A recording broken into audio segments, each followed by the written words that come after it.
देवळात मेवण्याचा कुऱ्हाडीने खून, आरोपी साला फरार. पत्नीच्या आजारपणावरून वादातून थरारक घटना. देवळा तालुक्यातील खालपमेशी रस्त्यावरील सिमेंट पुलावर रविवारी रात्री घडलेल्या खून प्रकरणामुळे परिसरात खळबळ उडाली आहे. या घटनेत प्रकाश रुपेश गांगुर्डे वय 31 वर्ष राहणार सरस्वतीवाडी तालुका देवळा यांचा निर्घुण खून करण्यात आलाय. पोलिसांनी दिलेल्या माहितीनुसार आरोपी समाधान भाऊसा पवार राहणार खालप तालुका देवळा हा मैताचा साला आहे.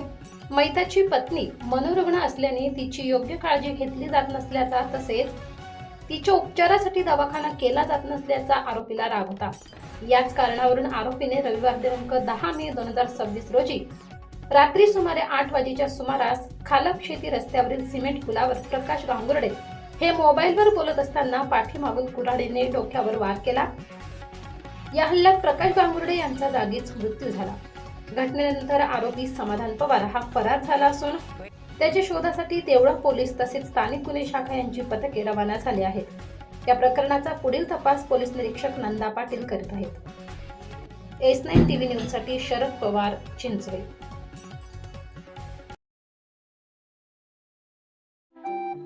आपल्या चॅनलला नक्की सबस्क्राइब करा, बेल आयकॉन दाबायला विसरू नका.